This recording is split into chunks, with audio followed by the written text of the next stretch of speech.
Hey guys, Chris here, doing something a little bit different today. You might be wondering what's with the get up here. So what I'm trying to do today is, this is early September, so that means water getting cold where I am, Canada, probably where you guys are too.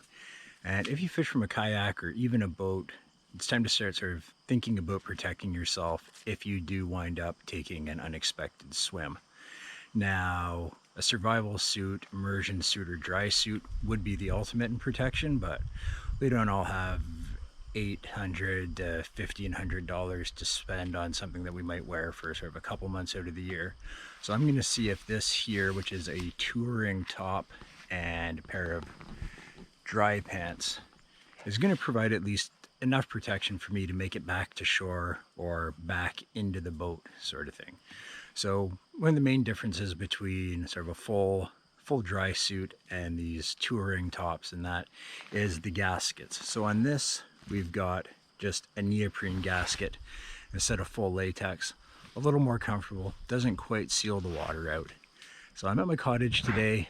Luckily today it's about 75 degrees or probably 23 Celsius for us Canucks.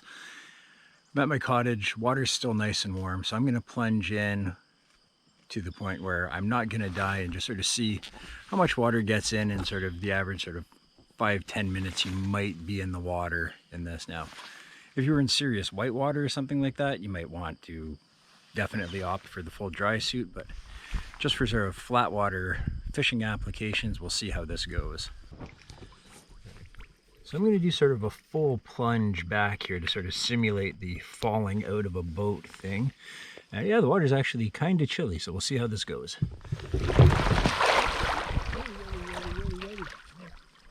I got my dog here, and he seems a little bit concerned about what's going on. So we'll see how this goes. So far, still feeling pretty dry. I can feel the cold sort of through the material, but I've only got sort of a t-shirt and bathing suit on, so it's not something where I'd have my winter insulating layers on. So far I can feel a little bit of water coming down through the neck from when I plunged in, but so far so good. A little bit from around the waist, but not a lot. You can see the jacket's saying almost like a PFD, but I would have my PFD on if I were in my boat or in my kayak, especially in colder waters. I better just wear it all the time, but I know some of you probably don't. Yeah, so far so kicking around a bit.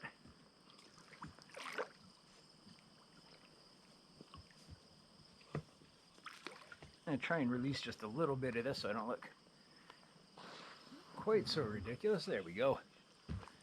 Still maintain a bit of buoyancy though.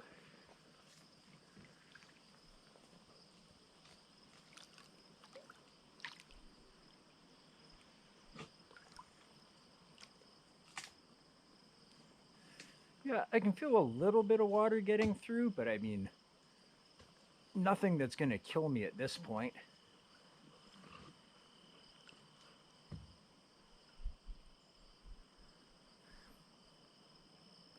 Water's actually kind of pleasant once you've been in for a bit.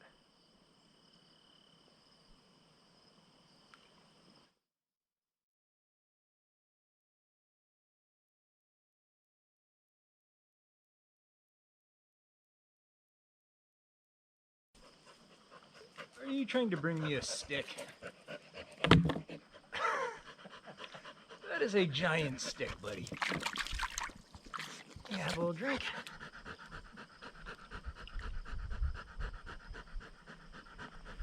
That isn't me panting, by the way,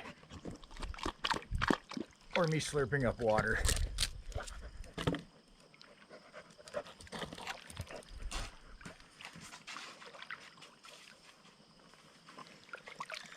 Yeah, so we're standing on dry land again. Man, I can feel a tiny bit of water inside, but let's see if we can sort of dump out, see what comes out here. Yeah, there's a little bit in there. But again, it feels like you're gonna have enough protection that you're gonna be able to sort of swim to shore There will be a bit of cold shock, I'm not going to lie about that.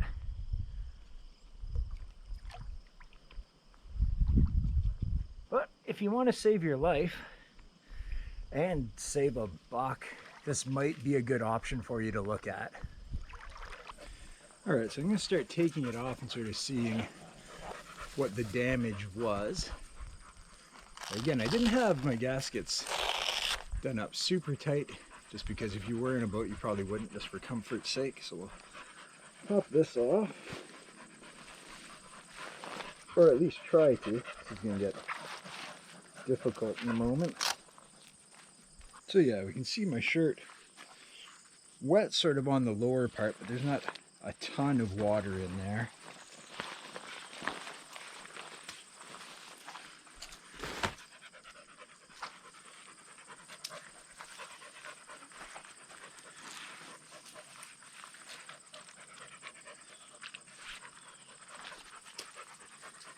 And down in the boots, yep, I can feel some water, but again, probably all in all, I'm gonna say